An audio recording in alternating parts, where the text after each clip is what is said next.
And we are live, and we are happy to be here today. We have the one and only Shelby Ernster. She's written a fantastic book that is on my TBR, and it's actually on the TBR far enough up that I plan on reading it before I'm dead. Um, Shelby, how are you today? Feeling pretty good. I probably have one of the highest TBR books, I think, for a lot of people. That's what I tell myself, anyways. But yeah, happy to There be you here. go. It's been a while since I've done anything book related. I've been a terrible author, but outside of that, I'm just excited to do this. Get to talking. The fact is, you wrote a book, right? Yeah, And yeah, and that's that all. I'm how done. many people do you know who have said, "I want to write a book," but never actually come close to doing it? Oh yeah, yep. Like So yeah, if you write a everybody, book, you'll just big be giving self advice pat. to other people that want to write a book the rest of your life. So that's right. That's SA Gangster. That's what you know what? That'll be my new pen name. I'll change it. I don't know who DS is, but I think this comment pretty much sums up this whole show. Yeah, he made a Go Bucks reply in there, and I kind of have to, I wanna trash talk, but they just won the championship, so I just have to eat it. And just You're talking about basketball, aren't you? I assume he's talking about the Buckeyes, the football, but Oh, whatever. Okay, yeah, college whichever. football. Oh, well. So, show us your book. Hold that thing up so we know Yeah, what we're talking about. Dyrock 88. People love the cover, and one day I hope they yes. love it enough to actually read it. So, so At least buy it. at least, but yeah, just buy it and you Yeah, can read it right. whenever. Spend the money and then read it. Yeah, down Yeah, the you don't road. even have to read it if you buy it, actually. What's the title is intriguing. What's that in reference to? Yeah, so the title is just the name of the base that he gets sent to. So the moon itself is that he's sent to is called DR-88. The main character is going to be on a like a mining colony that's there. That's called Dyrock 88. Just kind of um, a name that's going to hint at some less than fun activities for the main character. Do you ever feel guilty when you put your character through all this stuff? Or are you rational, like they're fictional, it doesn't matter? No, not at all. Like I just put them through the ringer and then let's see how they come out. I could not care less. Maybe that's no, just a first book thing, Mike. She'll, maybe. she'll care later. I've actually sat there and laughed like, oh my God, if this was a real person, they would hate me. Okay, what else can we do to them? Yeah. Well, there's What's that someone who's Will halfway through, Ferrell so movie? that's good. Yeah, over So 50%. Awesome. Uh, Makes me feel good. I'm a little nervous now too. it's sci-fi? Yeah, it's like a sci-fi fantasy, so it's not hard sci-fi. You don't read too much into the science in it. I'm not good at that anyways, so it's like Star Wars and turn your brain off and enjoy the ride type stuff. Well, it depends which Star Wars you're talking about. So Star Wars is a controversial topic for me because I love it, but I Oh, hate right, it. bring it on. What's your Yeah, Star Wars controversy? Come on. I think the expanded universe is better than any of the movies. Any of the Like, movies? any of the movies. I think the books, the games, the stuff before Disney took over is way better than the movies. Okay. Yeah, well, Yeah, that's pretty that's at controversial. least that is That's at a new least one, an right? interesting take. We haven't had that take before on it. Yeah, I don't. The original movies are great, but beyond that, I'm not gonna watch any more Star Wars content. So Yeah, they've it seems that there's more stories to tell in that giant intergalactic very universe much. that they keep hanging on this one kind of thread and everything. It's like, come on, there are other threads Yeah, it's that very they. frustrating because there's so much to tell in Star Wars, but they've beaten it so hard to death that I don't even want them to. You know, it's like Right, yeah, yeah. but they are stuck in that Skywalker time period. So you've seen all the movies, though. I've seen up to the ninth one, which is that first Disney one that Right. So or I think it's the the ninth. Yeah, that sounds right. I don't know. The seventh? the one with the female version of Luke Skywalker that was essentially the first one done Yeah, again. yeah, yeah. That the Disney one. and I didn't like Right. it, and I saw like, well, I know where this is going, and I stopped there. So, Well, but if you liked the first one, right, episode 4, Mhm. you should really like that one because it was the same movie. If it's the same movie done worse. Yeah, well, okay, granted, right, but it's essentially the same movie. Yeah, maybe if I it mean, was the the first time first I Star Wars watched it, movie, I would have been thought, like, yeah, that's okay. yeah. I don't understand why Luke Skywalker, if he was trying to get away from everybody and just go hide off in the galaxy Yep. somewhere, why he left a map. Well, and it's just not Luke Skywalker either. That's not something that he would do. I prefer the books version of him, where he's a very active role in the community, in the Jedi, and he gets married and he has a kid, and he's just a much cooler character. As opposed to the whiny little bitch that he is in the first couple of Yeah, movies. exactly. Yeah. Exactly. But I want to hunt swamp rats or whatever the hell they are. Yeah, God, Yeah. it wounds me to talk about Star Wars because that was my childhood for sure. So I won't Ro, bring up are you Jar gonna Jar ask your then, question? Sith Lord. Go ahead, ask your question What? about Star Wars. About Jar Jar being a Sith Lord? No, just Jar Jar in general. What is your take, Shelby? I think we know what her take is. I think she's made that abundantly clear.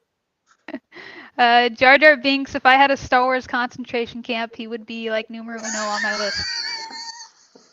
Nice. DS says, I'm one of the 3 people on Earth that has not seen a Star Wars movie. You know what, DS? That's okay.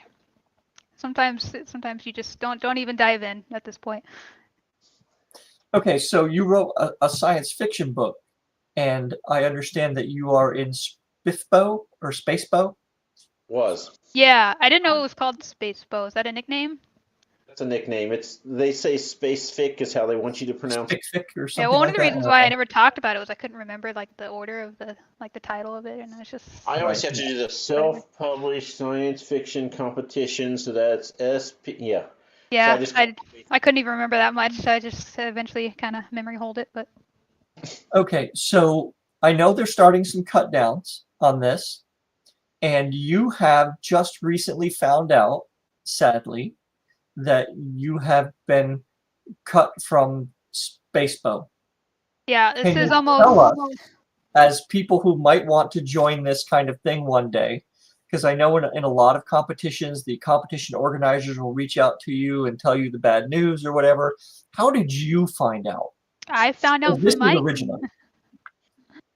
And From, like, I 15 delivered the minutes ago. blow very gently. You found out from Mike. Yeah, Awesome. off cue.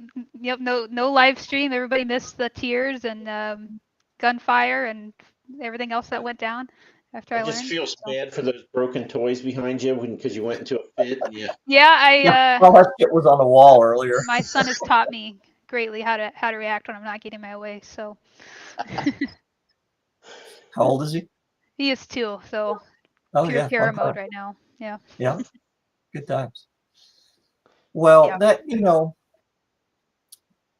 it's your first book. So, you were in it. You hopefully got some decent reviews out of being in it. I don't think so. I don't think I got any. So Ro, she got cut, but they said this. Okay. Let's see. There's an extremely strong, just one more chapter element to the reading experience. That's good. I would kill to be cut and have them say that about my book. Yeah. Okay. That's a solid, solid feedback. Yeah, they mostly said stuff I already think myself, because if I were to rate my book, I wouldn't give it more than a 3. Definitely my hardest critic in that sense. But so whenever people give it like 4 or 5 stars, I'm like, you should read more. I don't know. Appreciate it, but really. Some people everybody, no matter what your book is, someone's going to like it, right? You just got to find those people. So, maybe you just found those people who really apparently, yeah. It's certainly humbling. I'm not the person that takes compliments well. It always makes me really uncomfortable. But so when I'm reading like these glowing reviews, I'm like, really? You liked it? Okay. So you have to get used to it, like Mike has. He was a shy little wallflower a couple of years ago, and now he's, basking in the limelight. Social media, and, So Shelby, at this point, I've told this story a couple times on the channel, but I was at a Comic-Con and a guy was dressed all in steampunk, loved the costume, and he's like, "Oh my God!" And he came and goes, "You are my all-time favorite author." And Now that dude needs to read more. you know what the first thing out of my mouth was? You need to find better authors. Yeah. This is exactly. I'm like, oh God. That's I'm how it like, feels, really. I'm like, yeah, read better authors and Get out more. be realistic. It's just funny too, because one of the ways I prepared myself to even publish a book was to just find authors that I know are really popular, even if they're not ones that I like, and just read their worst reviews. And it's like, man, like they're brutal too. Like if you're an author that's selling really well, like you've got 1, 2, 3-star reviews on there that are just absolutely You like got that hard to person. read. Yeah, it doesn't matter how good something is. There's going to be people who don't like it. What's this? The Exactly. first thing I hear when I join is Mike self-hating. That's pronounced John. Yeah. Yeah, don't worry. I got you covered. Well, pity party here.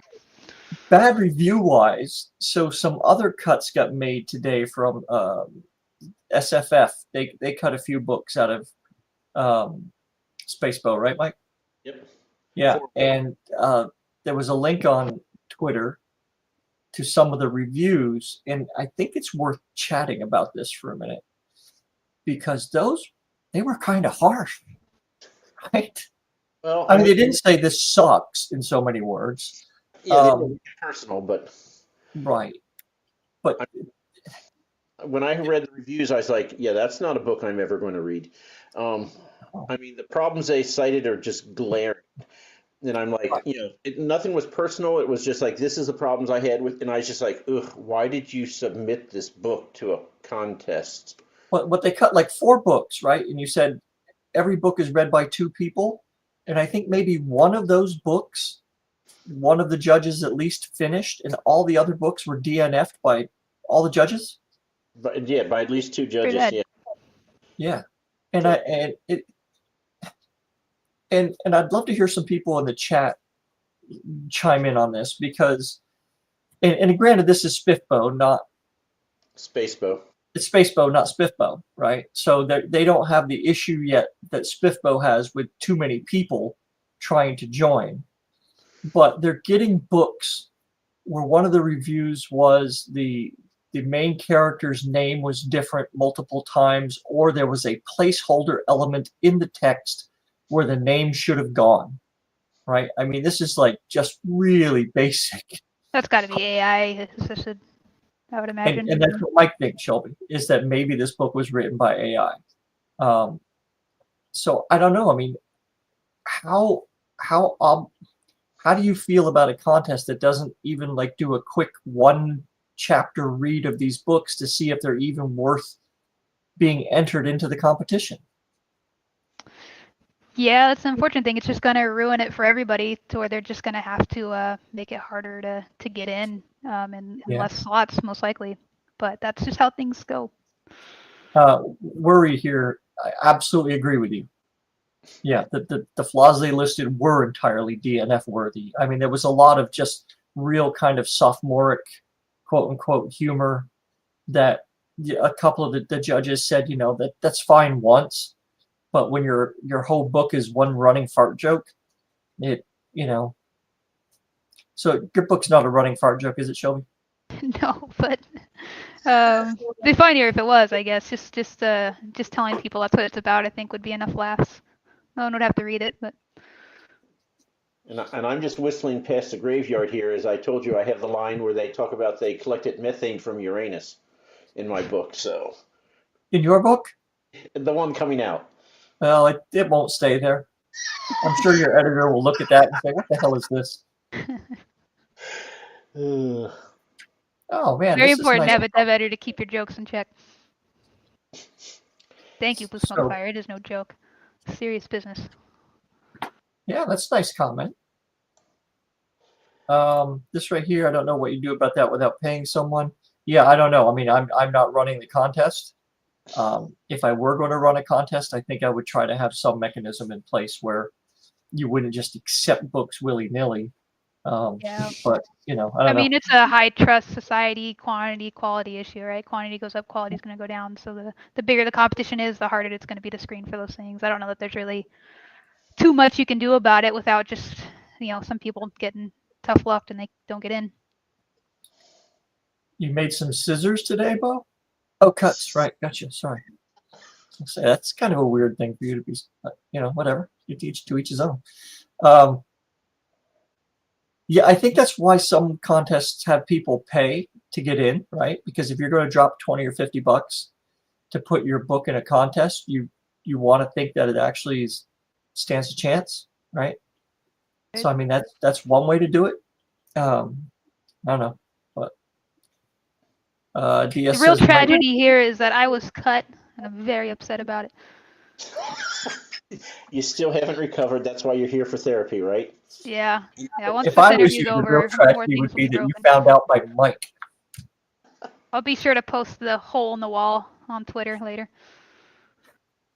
I found out from some bald rando that I got cut from this thing. What kind of shambles is this? All right, so what is your book about, Shelby? And then we'll get into how you came about writing it in the first place. The first part's my favorite question because I'm so good at explaining it. I'll start there then, whatever. Yeah.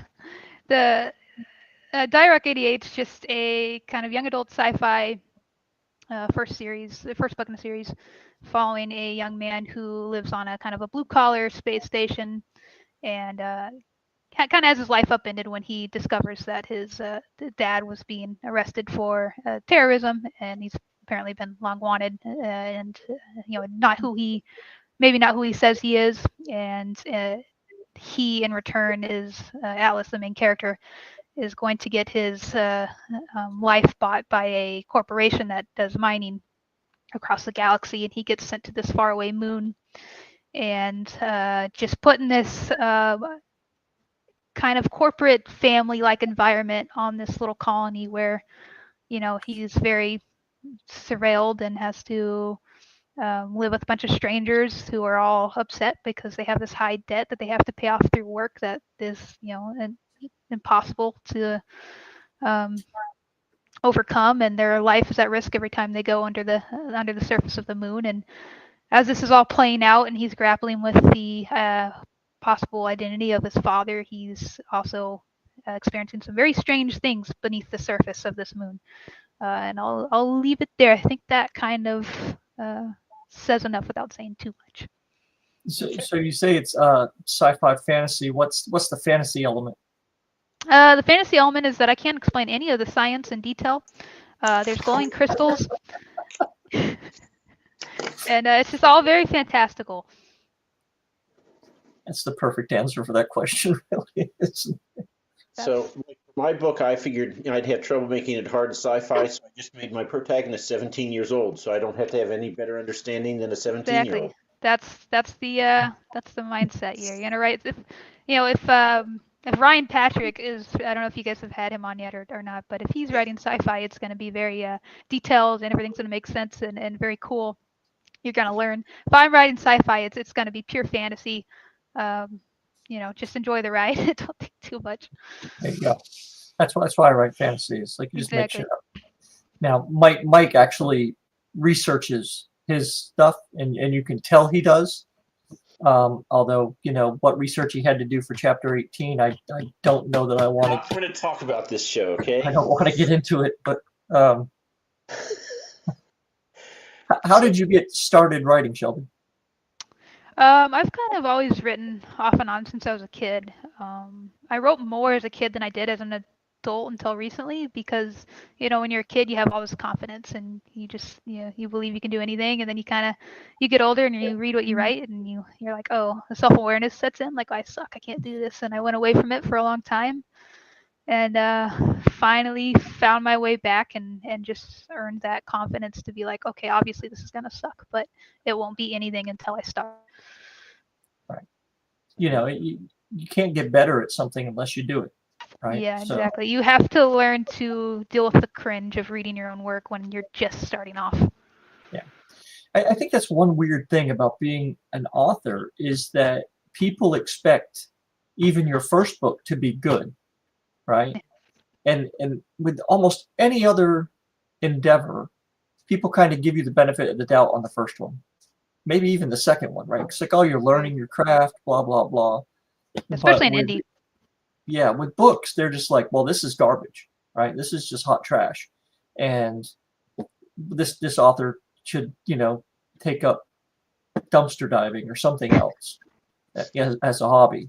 But you got to get better. So, and that's a nice thing. So, what's your follow-up going to be? So the second book, and I kind of have the prototype that I'm using for editing here as I'm working through the cover, getting it to look right. Paradiso, and Nice.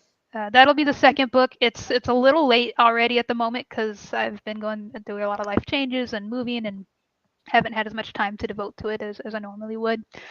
When But does it's your getting there. publisher say it has to be out? I don't have a publisher. I'm self-published. Exactly. You don't have a publisher. Oh, yeah, there you go. It's not Good, late you unless got me. you say it's late. Yep. But Yeah. hundreds of people who are clamoring for it. Right. Oh yeah. Yeah. I'm just getting hit up daily. Like, where's Paradiso? People banging my door down, ones guns in the people- face. Yeah.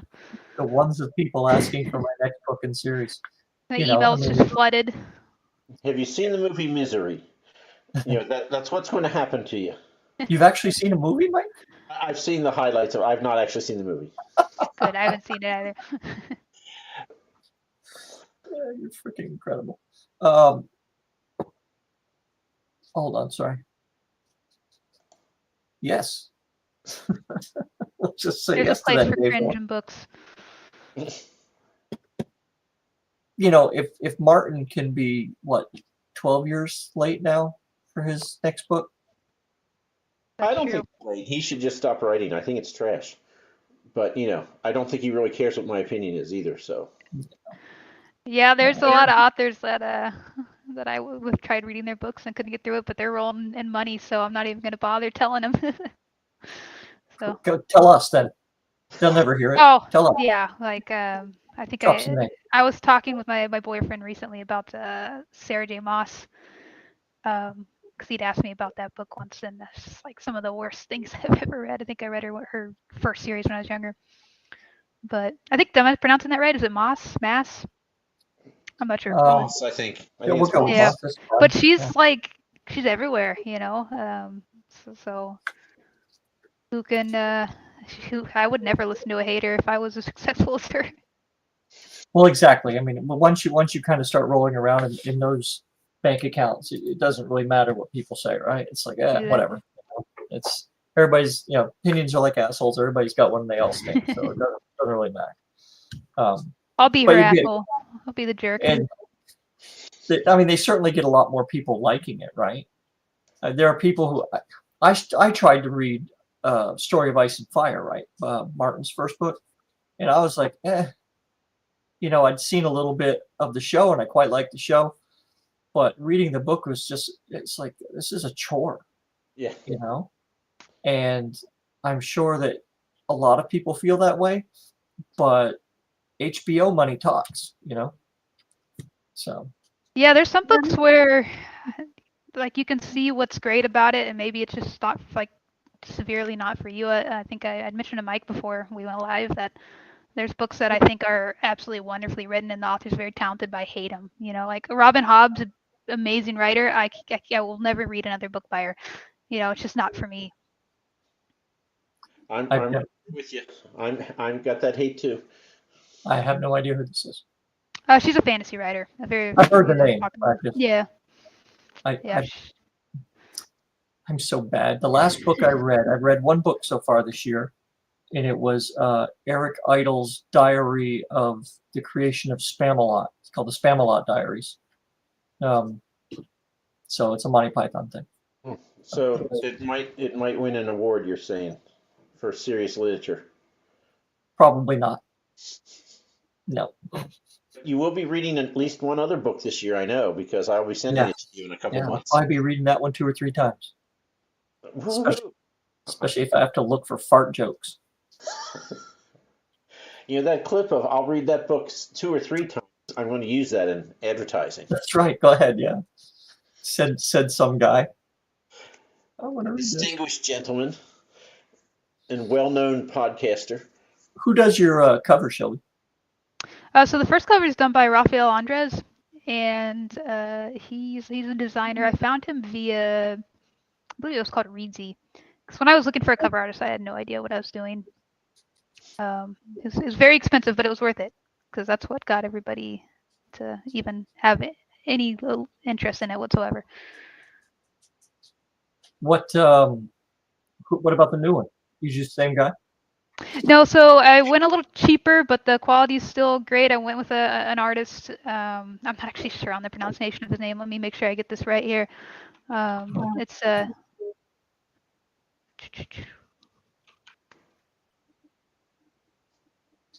I'm not too sure. It's Xavier, and then I'm not too. My Spanish is terrible. I think it's Xavier Cuenca. That's probably butchered, but either way, he's. I'll probably go with him for the third book as well. He's just an incredibly talented artist. Can you show us number 2 again, real quick? Yeah, this cover's kind of. It's not the formatting on the cover is not quite right yet, so it's a little zoomed in, but. So the book isn't written. Did you just make a cover with blank pages in the middle? No, the book is almost done.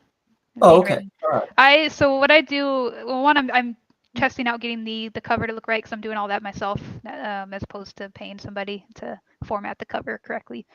But then I'm also, when you have a kid, I can't really be at a computer all the time to edit. So what I'll do is as I'm testing out the cover, I'm printing the updated manuscript and I'm like reading through and then doing pen edits and then updating them later when I have the free time. So it's just a pretty convenient way to do it and kind of a 2 birds, 1 stone for me.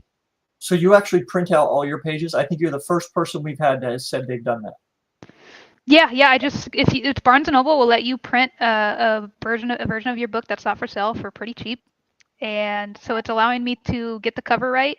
That'll be on the final copy, and it's also allowing me to go through and actually like edit and pen edit different parts of the book and see what still needs to be fixed. Yeah, it's very. I don't know. I don't know if anyone else does this, but it's super convenient. Yeah. And plus, I think it helps to find some of those mistakes. Because you feel like you're getting that reader experience too. Yeah. So do you publish your first book through Amazon, or do you go wide, or how are you working? So I did Amazon. Yeah, the final version will have blank pages. No worries, DS. That's the version I'll send to you. It's called a notebook. Yeah. You're just paying for a very fancy cover. That's what you send to the people who give you like 1 and 2 star and like, here, write a better one. Yeah, that's what I send to Buckeye fans. Why? They don't use books. Yeah, exactly. Ohio. Anyways, yeah, it's a pretty nice way to do it. Yeah, it's Xavier's an incredible artist. I'm going to be using him for another book as well, so excited about that. So do you have like maps and all that kind of stuff, or?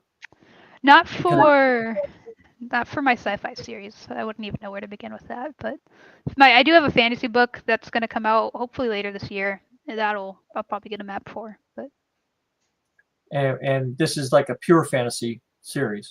Yeah, this is no sci-fi at all. I'm not even going to attempt to.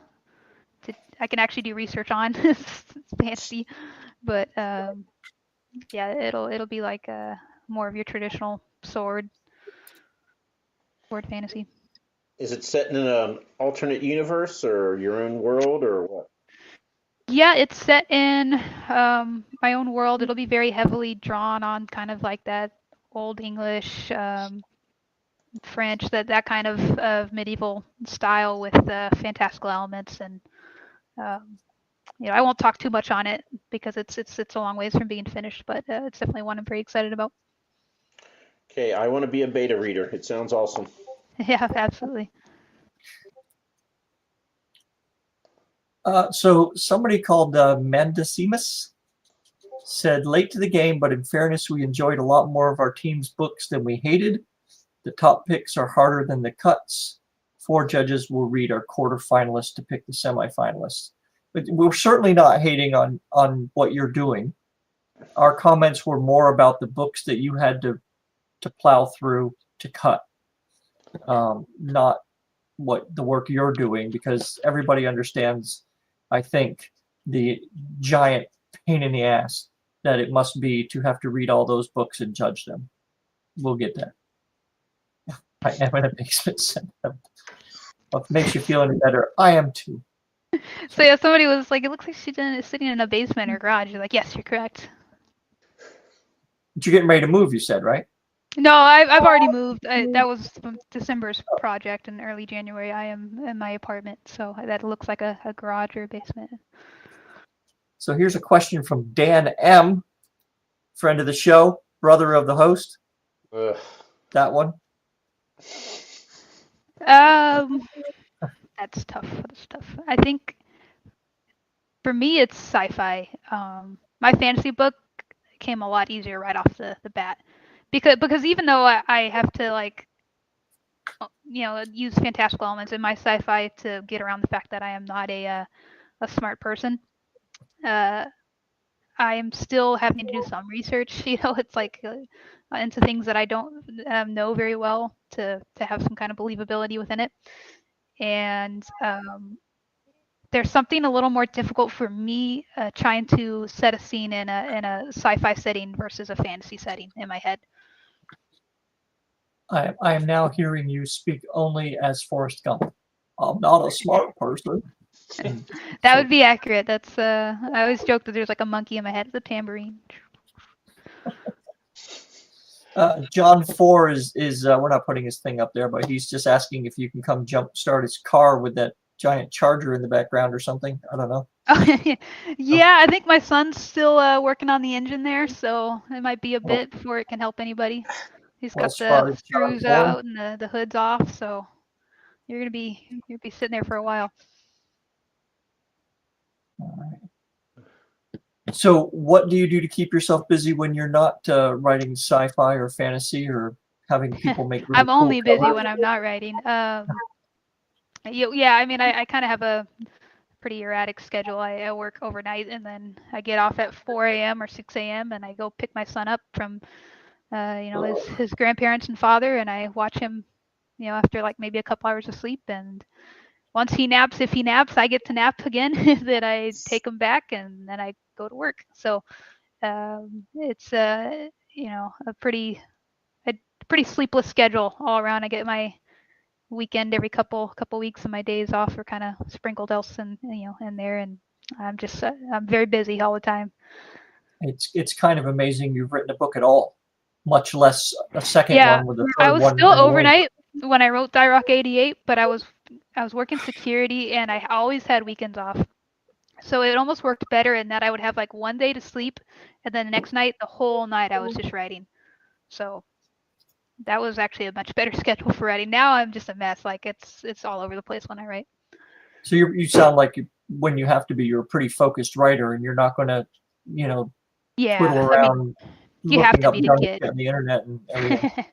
I'm a little more bad about that now that I've written the first book, right? But when I first wrote Die Rock 88, I was very disciplined. I would make myself do 1,000 words every night that I had to write, and that time is not available now. It's when I do write, I'm just happy just to get anything down at all. So yeah, that's fair. Yeah, do you plotter or pantser? I started off as a pantser, a major pantser. I've since recovered, going through rehab, getting into that plot, that very, very, very helpful plotting world, and it's going pretty good. I'm not great at sticking with my plots, but it does give me like a pretty good outline to work with. But I do have that issue where I like letting the characters find out where they're going as I write, and I've done a lot better in my other projects about that. But yeah, Die Rock 88, I pants the heck out of that, and then I sent it to my editor, and she was like, "Okay, you have a lot to fix." Well, I mean, I think that's anybody's first book, right? For sure, yeah. You learn a lot. Yeah. I'm still learning, but especially on that one. It's amazing any of us ever get around to finishing the first know. book or doing another one. Yeah, But I think when that hard to first believe one's sometimes. done, you kind of have that moment of, well, that wasn't so bad, that kind Yeah, of, then you start the next one. right. You sit back and go, what the hell am I doing? How did I ever do this? What is this thing? So you've seen the show before, you said. You may be lying to us. We don't know, but we're just going to accept it that you have. I'll show you my YouTube history. I'm no liar. Well, we're not going to show you ours. So you've seen Mike's Bald Dome? I have. All right. So why don't you tell us a shiny, little sir. bit about your main character first before we dive into this? Yeah, so main character is Atlas. He 17 years old, just a teen, just a little baby. And Alice? Atlas, like a map. Atlas. Yep. Okay, got you. And he's very, I would say, impatient. Kind of a yeah, he doesn't like having his time wasted. Can be a little impulsive if he gets upset enough, and he likes to read, likes to learn about things. Is overall a good person into his core. He's not gonna be that jerk main character at all. He's got a good heart. And Just in a bad situation. Yeah, very bad situation. A lot of emotions going through him in book one as his life gets completely turned about. Indentured servitude will do that, I hear. Yeah, I think so. I haven't checked with the Irish, but it does sound like a pretty bad life. Okay. Okay. Quick, Mike, roll those dice. Roll a bunch of dice. So, Atlas has been transported to a dilapidated, haunted castle shrouded in darkness. Okay. I love it already. What is your favorite color? I am a red person. What is your quest? What is the airspeed velocity of a swallow? He has a red fizzy potion, but you don't know what it does, but it's 100% effective whether he decides to drink it or throw it at whoever his adversary ends up being. It is the only thing in this little scenario that is 100% effective, by the way. So Spoiler. now you get to your choice. He can either have a common item or he can have a weapon. If he chooses a common item, he will face a common animal. If he chooses a weapon, he will face a fantasy creature. Oh, Alice would take the weapon. Okay, so he would have got an empty barrel 4 feet tall, but instead had to face the future wife. No, your turn. Go. Instead, he gets a warhammer, which solid. I like that. So instead of facing an agitated riderless warhorse, he gets. I rolled a 1, Ro. I know that shocks you. Yeah, imagine. He's facing a griffin. So he has a warhammer, a red fizzy potion. He's in. Where is he again? He's in a Shrouded darkness castle.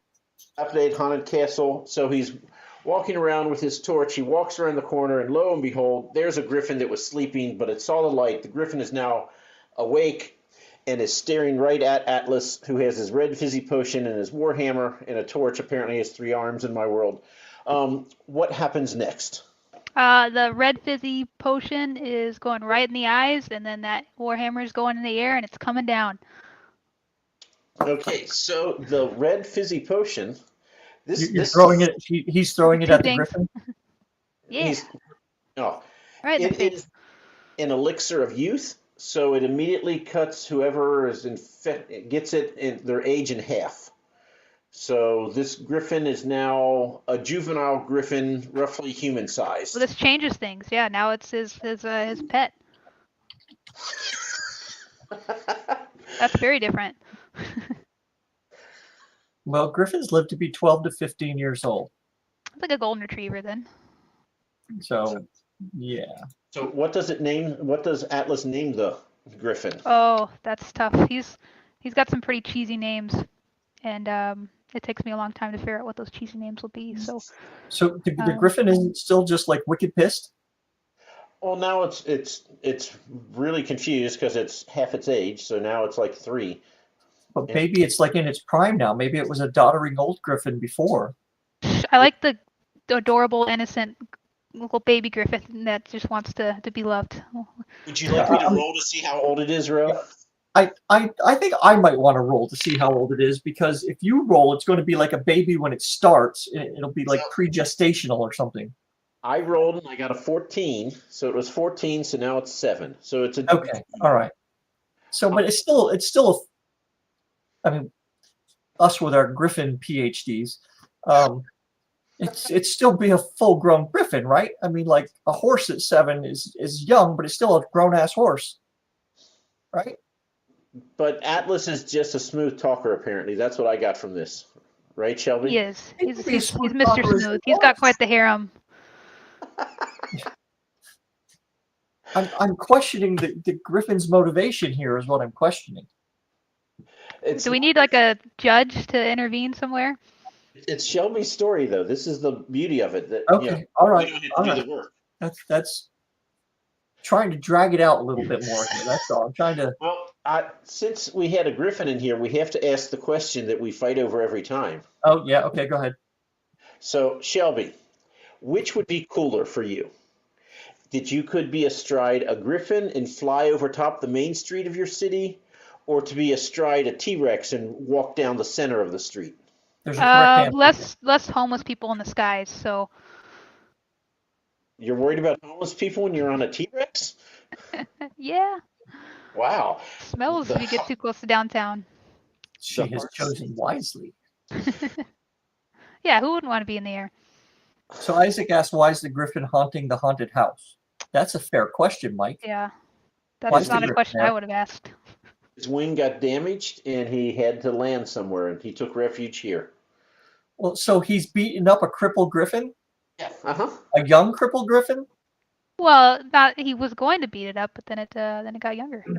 Right, and so now it's its pet, and it's like a golden retriever. Oh, That's a so good point, Dan. He's taking it in like the Grinch, and he's fixed it right up. He's just patched it up, and Yeah, now they're best friends. That's how that works in fantasy. Yeah. John Four says, "If you guys are trying to make the random aspects of modern fantasy look good, I don't know what to think. But crazy stuff like this is why I don't like fantasy." Oh, have Yeah. an edible, John. Relax, man. It's all good. All right. So, where are you going from here, Mike? I have another random question for you. It's from the silly sci-fi questions. And I don't think we've asked this one before. If robots replaced all politicians, what would their first law of governance be? Ask that question one more time. I just caught If the. robots replaced all politicians, If what does? robots replaced Robots. all Gotcha. politicians, I'm not sure they haven't. what would their first law be that they would pass? Ooh. Gosh. I don't know. Looking at AI, it would probably be whatever humans wanted them to pass. That's something. Stop super using us for sex toys. Yeah, probably. Be like, they'd be self-preservation, so we have like the energy grid. So they'd probably be like drill, baby, drill. I'm gonna go Because- rewatch Battlestar Galactica and get back to you. I think Well, the first 2 seasons are worth rewatching. it's been a long time since I've watched it. You may be right. Why did it Robot- take yeah. 3 Cylons to fly Robot one of lives those? matter. I mean, Asking they're the robot robots, questions right? here. Certainly Yeah. they could do that on their Is own. there an intelligence hierarchy within the robots? I don't know. Is there like a robot IQ? Just always thought that was hugely wasteful of the guy to have 3 Maybe they have Cylons. so many that they have to do like 3 to a ship. Well, the guy in the back wasn't doing anything. He was just like that awkward teenager in the back seat of the car, kind of looking over the middle, you know? Yeah, he's the new guy. Ugh. Nice. Let's see. It would be bathroom related. All right. Got another good question on there, Mike? Something not robot related? Yes. If alien cats discovered the Earth, what would their first demand be? Alien. Well, are they cats or are they aliens? I think they would just get rid of the dogs, right? That's all cats want, deep down. Either that or, everybody gets a cardboard box. Yeah, there you go. I love the box. Like they'd come and they'd start a war and take all of our boxes. How hard would it be to defeat a race of alien cats, though, right? Just take out a laser pointer and get them going in a circle. What if they landed in Canada? I would they have laser pointers in welcome Canada. into the United States with open arms. But the Canadians would be like, "You look cold. Come inside. I have something for you. Let me fix you some food." And then they'd introduce them to curling, and the cats would "Nah, I'm out." Sorry. They could land in France and they'd just take over the country because, France. I think I would prefer French ran by the cats. That sounds. Oh my God! Can you imagine how obnoxious they'd be, cats and French? Oof. Well, hang on. Are the cats wearing berets? That sounds pretty cute now. I don't think this is a bad thing. Isaac is trying desperately to bring us back on track. Thank you, Isaac. Good for you, Isaac. Give it a go. That's more my wheelhouse, anyways. I don't have good random answers to random questions, to be quite honest. So, what made you want to be a writer? The glamour of it all? Yeah. The easy money? The quick YouTube step interviews. to stardom and fame? It was honestly, I wanted to do something to show my son that I had some kind of accomplishment in my life. That's fair, because I've actually had the same thing. It's like, okay, when I die, at least this will be left, Yeah, exactly. I just wanted to point to something. I didn't want to be that parent that's telling their kid to go do all these crazy things, and I hadn't done anything myself. So. Right. Wow. I was like, I wonder if I can do that. I should try. That works too. And then I had the expectation, if I publish it, everyone hates it. No one will remember a year from now. So why does it even matter? That was my inspiring rationale. So. Well, somebody might remember it because I've read books that I've really hated and I remember them. Yeah, but I'm probably never going to meet those people, so that's fine. There's definitely some authors that I see and I'm just like, I'm never reading another book by you again. Just pure trauma years and years ago. They did something I didn't like to a character. I was done. Oh, well, there is a question we've never asked anybody, and I will throw this out to the chat as well. Have you ever met someone who's read one of your books who has come back to you and say that they hated it? No, I don't. The only person I've met that's read my book is Bo. So I think he's read it. He's just too polite to say anything. Maybe he hasn't read it. I'm not even sure. It's been a while since I've even discussed it. John 4 says yes. I hesitate to ask John 4 to elaborate. Are they still alive, John? So, what's the hardest part for you for publishing a book? Is it the writing, the cover, the editing, the getting over the self-doubt that never leaves, or what? You're just aside from time management, which I almost think doesn't count because that's probably everybody's issue. Yeah. It varies based off of the book. For Dyrock and now Paradiso, it's definitely been keeping it all, the editing process of keeping it all contained and finding what to cut and how to keep the flow, because it's twice as long as the first book, so I'm bodying off a lot more than I did the previous time. And because it's a second book, there's just a lot more going on and a lot more to keep track of. That's right. Bo did give away a ton of copies. I couldn't. Sorry, Bo. I'm on. My memory resets every 24 hours. So. How long was your first book? It's about. It looks longer than it actually is because of how the formatting is. It's technically about 500 pages, but it's really like 112,000 words, so it's not that big. When you read it, it's going to go quick. But your next one is going to clock it in over 200,000? It's going to get close. Wow. Unless I cut it down a bit, so we'll see. That's been the the latest issue is how much to keep, how much to get rid of. Yeah, that's a big jump. Yeah, I don't think I don't.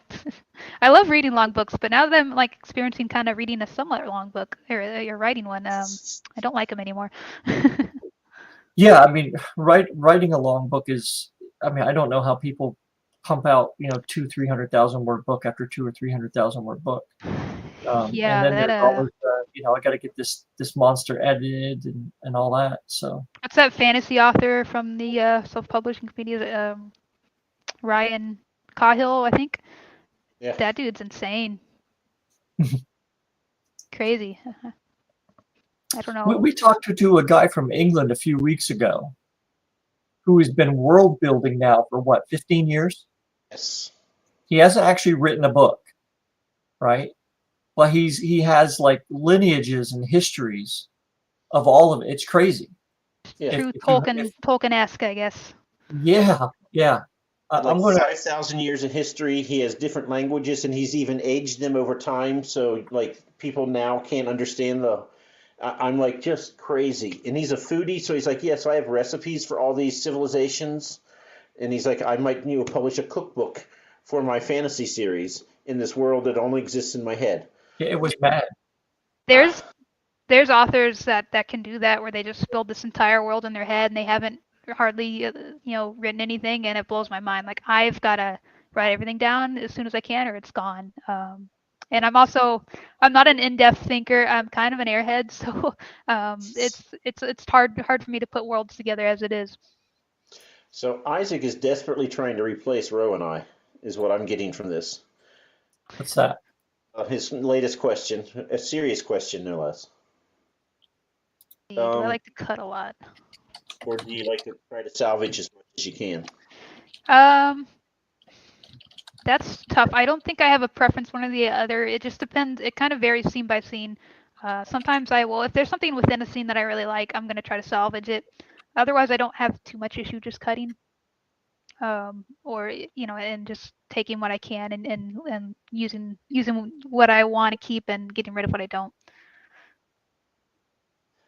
So you don't ever feel like, I just don't want to throw this away, I can use this somewhere? I do, but only in small measure. I've never.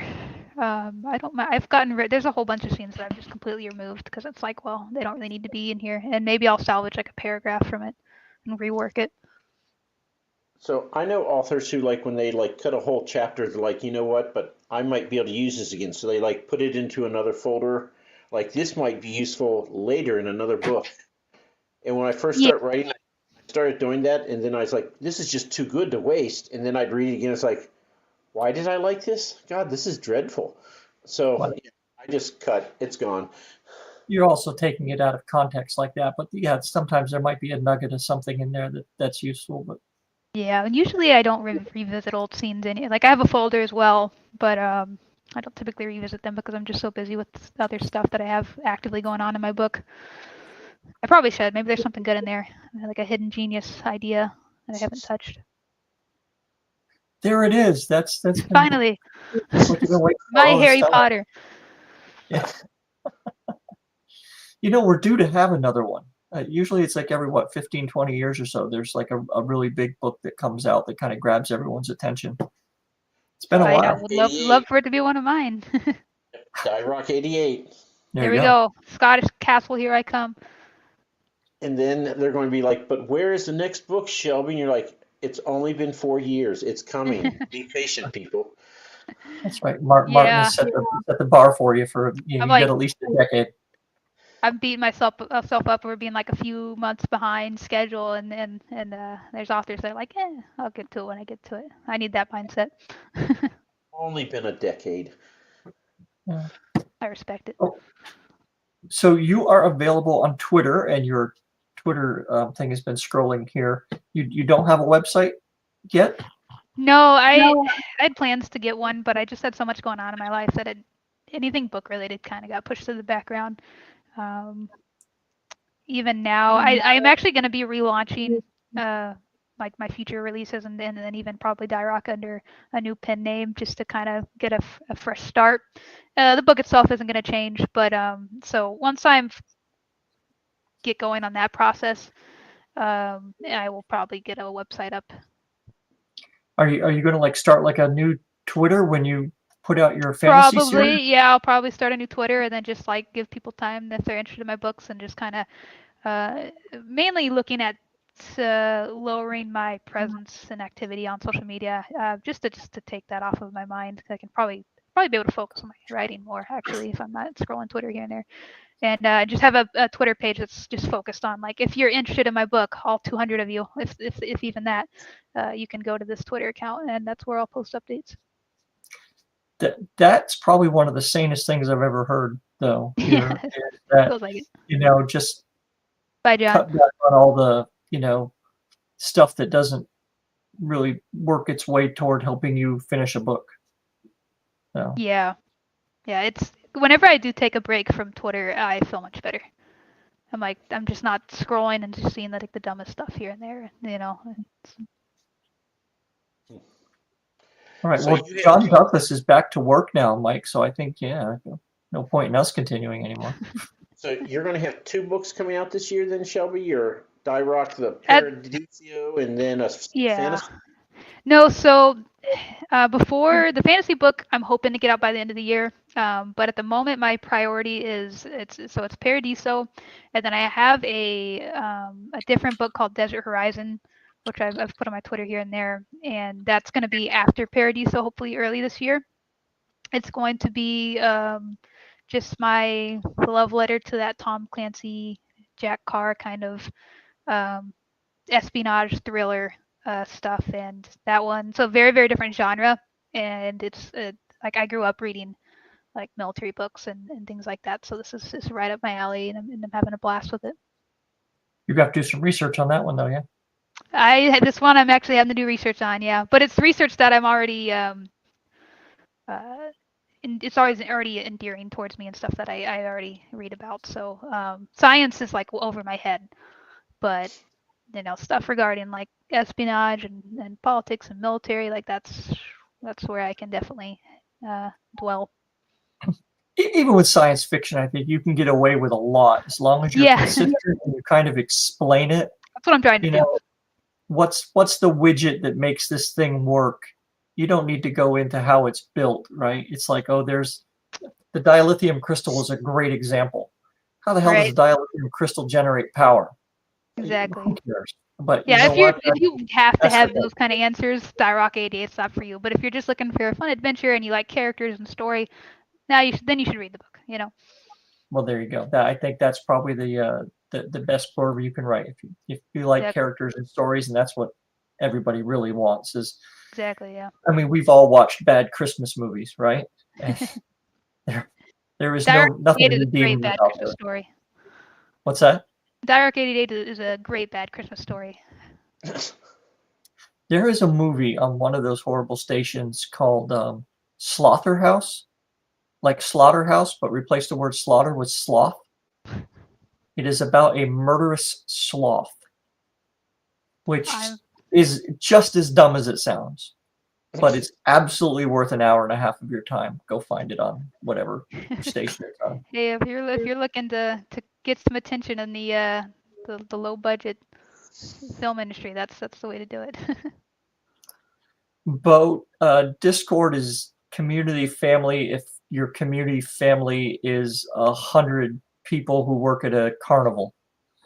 Trying to find your way around in a Discord channel. I mean, unless it's a very limited Discord channel, it's like, oh my God, there's just like scroll, trying to figure out where things start and stop and everything. But I struggle with the Discord interface. Unfortunately, it's it's not a good interface. Yeah, it's not great. Uh-oh. We were getting ready to leave, but there's apparently a question we have to talk about. The arcade cover animation show. No. Yeah, I have some like pixel art that was just sort of used for some it was like a cheap quick thing that I used as a promotional thing. Didn't really get much traction, but I'm not even sure when the last time I was posted. I'll throw it up on Twitter if people want to see it. It was just kind of like a let's see where I even have it hiding in my computer files. Deal, though. Absolute deal.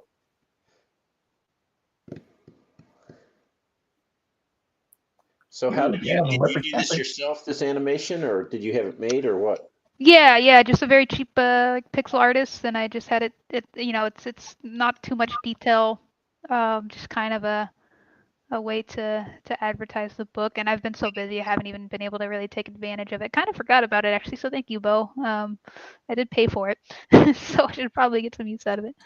Let's see. If you can't find it, please. It's in my files somewhere. Yeah, Mike always posts a link to the show on Twitter afterwards.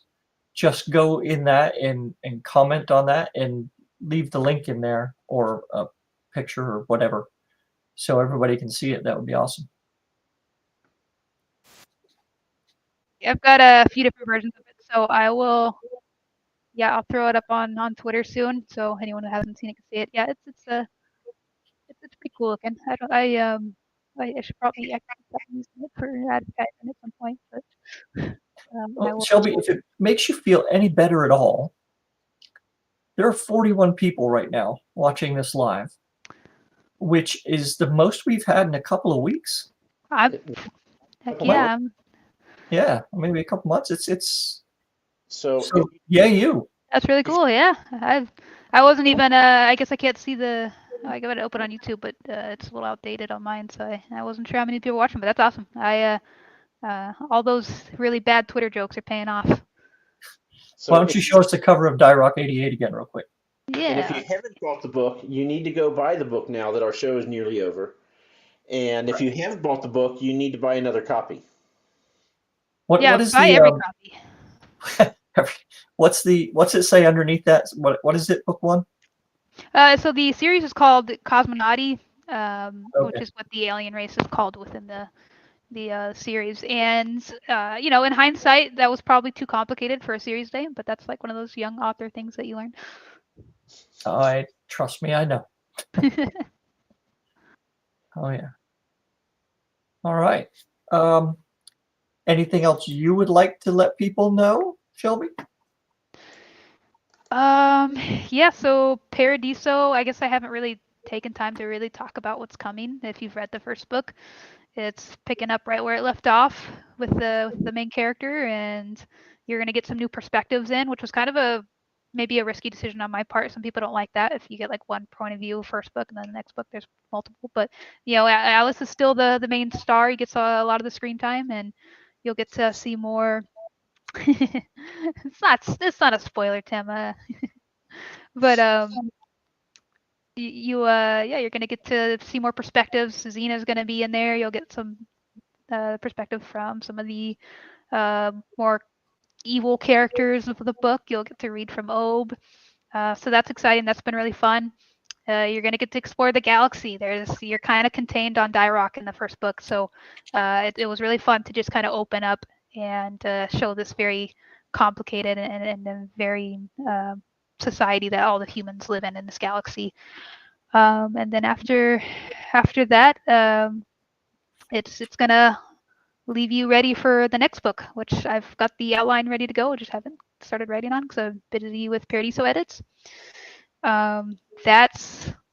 I don't have a release date for it yet because I still have to send it to my dev editor. Anyone who's had a development editor knows they're gonna come back and have a lot to say, and you're gonna have to fix it. So that it's still got a bit of editing to go. Desert Horizon hasn't gone through editing yet. I'm still making adjustments personally to scenes and things like that, and have some that I still need to write, but it's pretty close as well. So anyone who's looking forward to that one, which you should be, because I think it'll be my best writing yet. It's been a genre that really I feel like I really do well with. So that one will be a little bit later in the year. So, and yeah, hopefully at some point I'll even finish my fantasy book and get that out at some point, maybe tail end of the year or the start of the next one. Audiobook? Well, I would like to. I just have been hesitant to spend the money. I think soon I have the money. I just don't like spending it. I think soon I'll get that taken care of. And yeah, we can get that done. We'll get the audiobook going. Nice. So it hasn't been my main focus, but I would it'd be beneficial because there's a lot of people that only listen to things, and I get that as somebody that doesn't have a lot of time. Yeah. Sometimes people just have like long commutes or whatever, and yeah, that's you can only listen to so much ESPN or whatever it is. So it's So for all of you still with us, tomorrow night, starting at about this time at 9 p.m., we are with Spiffbo finalist Bill Adams and Dewey Conway, authors of The Tenacious Tale of Tana the Tender Sword. That will be a hoot. So 9 p.m. tomorrow, we are back here. I'll be at work, but I'll be with you guys in spirit. All right. Turn it on. Let everybody. There you go. Hey, that's it. what I was doing last night. I was just listening to the show while I worked. That's right. Get some truckers on to it. Tuning my customers out. This is way more important. This is where all the truckers can find their audiobook needs for their long hauls. Appreciate your honesty, DS. Yeah, seriously, if you had an audiobook working at a truck stop, how many could you sell there? What, you need a story to last you all the way to, Pittsburgh? Maybe I should talk to my boss and get like a little display up by my book, Yeah. She'd probably be down. Well, I don't know. She probably doesn't want me to be too successful because then I'll leave. You won't be able to because you'll be selling so many you can't. You'll be like, can I get more shifts? Because that's right. Yeah, I don't know. Every truck driver would be able to understand it, but we can do it. I think you'd probably be surprised. Yeah, I just mean there's a lot of foreigners that don't speak English at all, so like if they can't even pay for their gas, they're gonna struggle with the all right. with the audiobook. I don't mean that they're dumb. They're definitely not. They're great guys. All right. Well, Shelby, thank you very much for joining us. And for everybody who spent an hour with us, thank you very much. I know you got other stuff you could be doing. Appreciate you being here. Mike? Yeah, could be writing. Yeah. Exactly, right? Should be writing. Could be finishing my damn map. No, I appreciate it. This was a lot of fun. It was actually, you guys are really easy to talk to. I had a blast. So, and I don't talk about my book very often, and especially not to a lot of people. So that was a joy. Yeah. Well, let us know when your next one is ready to hit the world. Will do. Yeah. I hope it's soon. Cool. All right. Okay. Well, now it is time to wave awkwardly. So. See y'all.